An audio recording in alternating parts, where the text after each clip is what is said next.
In today's video, we're going to be going how I personally draw my supply and demand zones. Now, if you don't know how to identify the four patterns of supply and demand, I'm going to link my video below of how to identify the four patterns of supply and demand. Now, this can be used in all markets, forex, stocks, cryptos, bonds, all the, options, futures, everything, as long as it's a candlestick chart.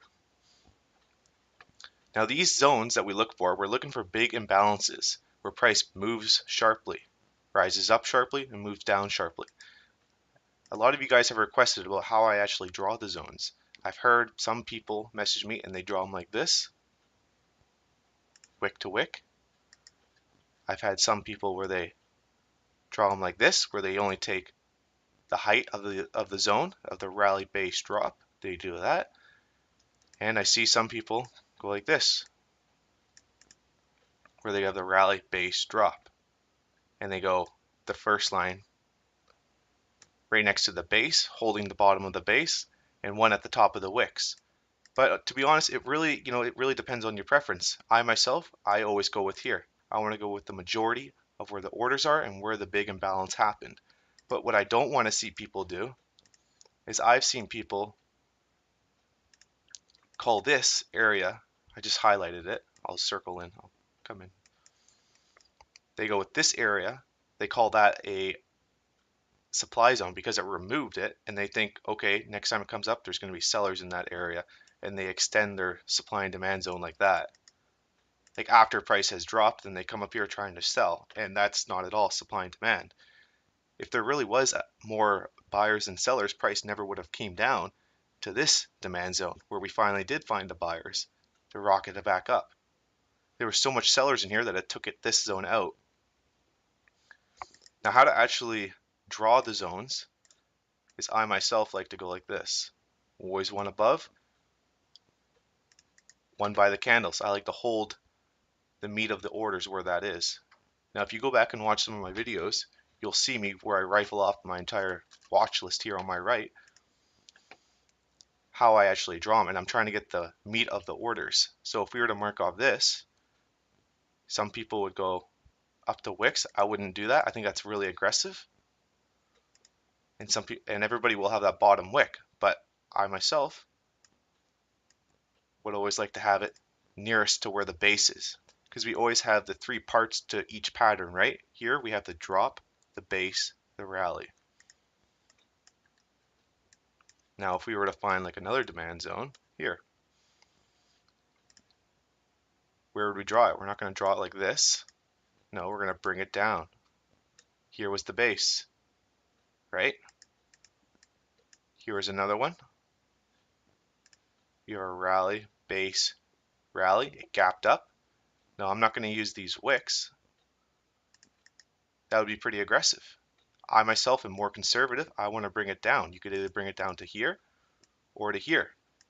But I'm always going to have this bottom candle, for demand at least, always at the bottom of the wick. If this was supply, I would have that bottom one at the top, right?